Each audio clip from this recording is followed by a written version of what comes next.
The restocking. I worked the graveyard shift at a 24-hour grocery store. Most people think it's mind-numbing, and they're right. But it pays, and the work is straightforward. Stock shelves, clean floors, handle the occasional customer who can't sleep either. The weird part started 3 weeks in. Every night around 2 a.m., I'd find items on the shelves that weren't there when I'd restocked them hours earlier. Not misplaced items, new items, products we didn't carry, things that shouldn't exist in our inventory. The first time I found a can of soup in aisle 4. The label was yellowed, the font old-fashioned, from maybe the 1950s. I checked our system. We'd never ordered it. The product code didn't exist in any database I could access. I showed it to Derek, the overnight manager. He looked at the can for a long time without touching it. "Put it back," he said. "Back where?" "Wherever you found it. It'll be gone by morning." It was. The next night, the shelf was empty. No can, no trace. I told myself it was a prank, someone's idea of a joke. But Derek's reaction suggested otherwise. He knew something about those products. So I started watching. I'd restock a section carefully, marking off my sheet, making sure everything was accounted for. Then I'd work another aisle. 30 minutes later, I'd come back to the first section and find new items had appeared, always old products, always with that yellowed vintage look. A jar of mayonnaise from 1967, a box of crackers with a design that looked like it was from the 1970s, a bottle of hot sauce with a label I'd never seen before. I asked Derek about it directly one night. "What are these products?" I said. "Where are they coming from?" He was organizing returns at the customer service desk. He didn't look up. "Don't worry about it," he said. "But they're on the shelves. People could buy them. They could be expired. They could be—" "Nobody buys them," Derek said quietly. "That's the thing. They appear. They sit there for a shift. Then they're gone. Nobody touches them. Not customers, not us. They just exist for a while, and then they stop." "That doesn't make sense." "No," he agreed. "It doesn't." I wanted to ask more, but a customer came up to the counter and Derek turned his attention to them. The conversation was over, but now I was paying attention. I started timing it.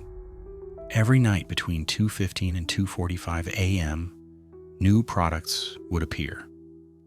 Never the same items twice, never in the same location, but always with that same vintage quality. Always products that didn't exist in our system. And they were always in places I'd just finished restocking. One night I decided to test something. I spent an hour carefully organizing aisle 3. Cereals from left to right, newest to oldest.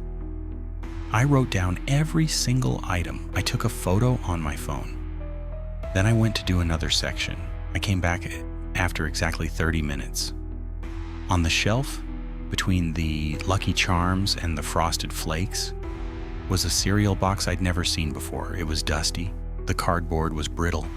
The mascot on the front, some kind of cartoon animal, looked like it hadn't been drawn since the 1980s. I picked it up carefully. The box felt fragile, like it might crumble in my hands. There was a price sticker on the bottom. It said $1.29. The date on the sticker was from 1994. I called Derek over. "Look at this," I said. He examined the box without touching it. His face had gone a specific kind of pale. "How long was it there?" he asked. "I don't know. I was gone for 30 minutes.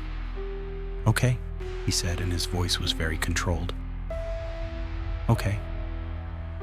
Here's what you're going to do. You're going to put that box back on the shelf. You're not going to tell anyone about it, and you're not going to mention this to corporate if they ever call asking questions. Understand?" "Derek, what is this? What's happening?" "It's the store," he said. "The store does this. It's always done this. The previous manager told me about it when I started. The manager before him told him. It goes back." I don't know how far back it goes. Does this, I asked, restocks itself with vintage products? No, Derek said. It doesn't restock itself. Something uses the restocking as cover when we're moving products, reorganizing, making space.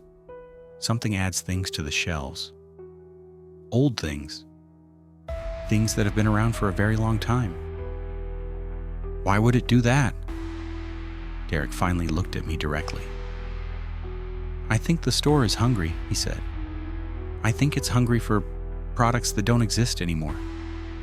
Products that stopped being made, stopped being sold, stopped being remembered, and it reaches back somehow and brings them here just for a moment, just so they can exist again in a store, on a shelf, the way they're supposed to. That's insane. Yes, Derek agreed, it is, but you've seen it now. You can't unsee it. That night I paid very close attention to the vintage products. Most of them lasted until morning when the day shift arrived, but a few of them, maybe 1 in 5, would vanish mid-shift. I'd turn my back, restock another section, and when I came back, the item would be gone. Not sold, just absent, and there would be a gap on the shelf where it had been. One morning before my shift ended, I checked one of those gaps. Where the vintage item had been, the shelf was completely empty, but not dusty, not neglected. It looked like the space was waiting for something. I asked Derek about it. The store takes them back, he said. I don't know where they go. Back to when they came from, maybe. Back to being forgotten. The store brings them forward for a shift, lets them exist again, and then puts them back. That's not possible, I said. Neither is finding a can of soup from 1952 in aisle 4, Derek replied. But here we are. That was a week ago. Since then, I've developed a routine. I restock carefully. I note where I place things. I watch for the vintage products. I've learned to recognize them instantly. That particular quality of age, that feeling that something has been stored away for decades, and I've started noticing something else. The vintage products are becoming more recent. The first week, they were all from the 1950s and 1960s. Last week, I found items from the 1980s. A few days ago, I found something from 1995. Tonight, I found a product from 2003. It was an energy drink that hasn't been made since 2005. The can was in pristine condition, like it had just left the factory, but the date on the bottom was 2003. Derek saw me staring at it. It's speeding up, he said. It wasn't a question. Why would it be getting faster? I asked. Because the store is getting closer, he said quietly. The products it's pulling back are getting closer to now.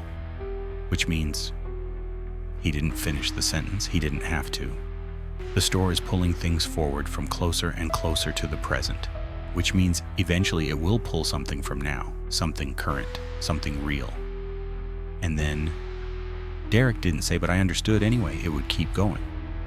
Last night I found a product from 2019. It was a limited edition soda flavor that was discontinued almost immediately. The can looked brand new. The date was unmistakable.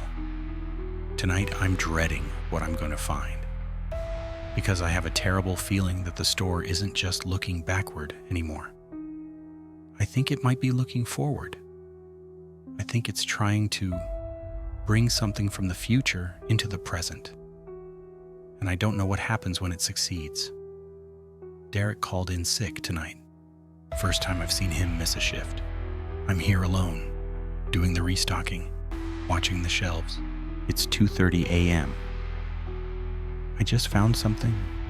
It's on aisle 7, right where I left a gap when I finished restocking. It's a product I've never seen before. The packaging is wrong. The design is too clean, too precise, like it was made by someone who understood modern aesthetics but didn't quite understand how a real product should look. The expiration date says 2028. There's a note underneath it written on the back of a receipt in handwriting I don't recognize.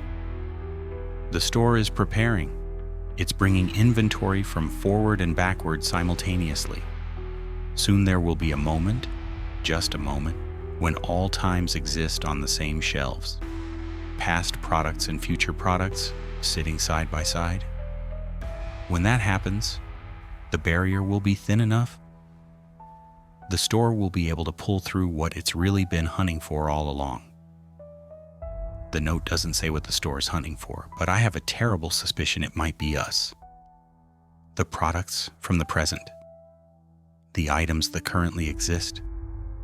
The things that are still being remembered. I'm going to go home now. I'm going to call Derek and tell him I'm quitting.